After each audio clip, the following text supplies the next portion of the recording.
All right, John, I got a few more tweaks for you here, man. So I'm gonna start with the back. We had two major changes on the back today, or not changes, just tweaks. Again, we found that anytime you're trying to stretch your hamstring, your low back gets in the way. That's, again, kind of why it is what it is right now. So love the idea of what we had here, a little bit of a seated, using weight, cable, or band to kind of give you that hamstring stretch, but then your job is not to have your back rounded while you're doing it, and is to keep that nice good arch. So keep it arched, keep it arched, keep it arched. Let that stretch happen. Again, you do best not with a lock knee, but a slightly bent knee is going to keep it in the muscle belly. I think those tendons are still a little tight and they don't love that lock knee stretch so much. But, you know, back straight and do this. Again, I don't care if this is with a cable. Great option for the gym. This is with, again, you could change it to standing and hit that dumbbell work. The idea is that you just stay arched and long while you do this, and you're not folding down. So don't let it crunch everything, right? Stay up, let the arch happen from your hips. Second one on the back, kind of an oldie but a goodie, but make sure that you are doing, again, back arched here and then doing leg lifts from there. It's amazing the change that it throws in your hips when you even just put a little bit of a bend in that back. Your hip strength goes through the roof, telling me that you're not very strong when you have the arch in your back. So we're just trying to promote that lumbar arch throughout hamstring stretching, through core work, through glute work, because I think it just kind of it shies away so easily. Another version of this one, you can do it on all fours, kind of that cat-cow position that we go over a lot. So I really want you in that cow position, and then you could also do your leg lifts from there. But I'll tell you, when you're down on the floor and you're up on your elbows, there's no cheating, and that's a great one to get better at. So that's it for the back. For the shoulder, we had a few options. First, for stretching, a couple of easy stretches. I want you to keep doing the doorway stretch. You know, anytime you walk through a door, you have a pillar or wall or anything. I love this. Change your arm angle. Maybe down here is going to feel good. Little rotation there, little downward there, little downward there. Just, you can't go wrong with that stretch.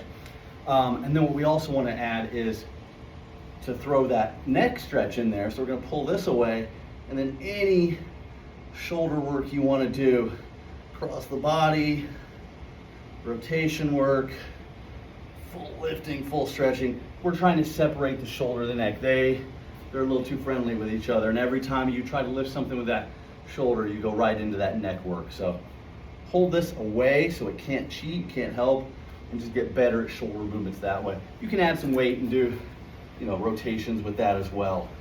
Be my guest. So those are two great stretches. One's more for the shoulder ball and socket, that doorway stretch, and the second one's more to disconnect the neck. For strength, we had two. We're shifting away from the rotation on the knee, and now we're going with more of a long arc, keeping your elbow straight and working this way. Again, really emphasize that down negative right here. Slow, slow, slow. Great for the back of the shoulder. Will help with that golf swing as well. Just one set to fatigue should do the trick. And then the other one we had for strength was, the abduction. Again, I think about 5 pounds was your answer, but just doing full range through here. It's less of a specific strengthener and just more of let's get the mechanics right on both arms. We know that this is a chore for the left arm to get through. Try to do it in the mirror, try to do it without hiking your shoulders. This is just steady as she goes kind of movement. Great warm up just to knock out 10 of these. Make sure that thing is working, and then you can go into your beefier rotation work and push-ups and all that. Speaking of push-ups, first cue, turn your hands, make this U, start doing it like that. That way your elbows stay a little tighter to your ribs. Second cue, if you're still having a little bit of touchiness, then do it on a chair or a bench, and that'll just keep you tight. It'll bring it more into the chest and the triceps and away from your shoulder. No clicking or painful shoulder with push-ups, ever. It's too easy not to have that.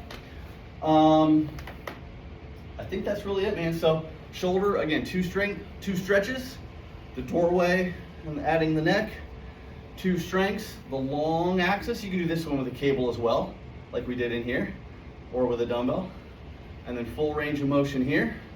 Bonus points if you want to keep doing the knee one. I like that one too, but it's kind of interchangeable with the others.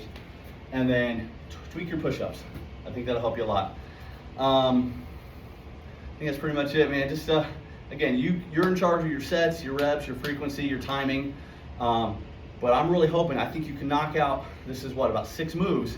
You can knock out all 6, take you about 6 minutes. It should not take long. So try to hit these close to daily if you can, especially the 2 strengths in the shoulder and the 2 strengths in the back. I think those are necessary. All right, brother. That was fun. Take care.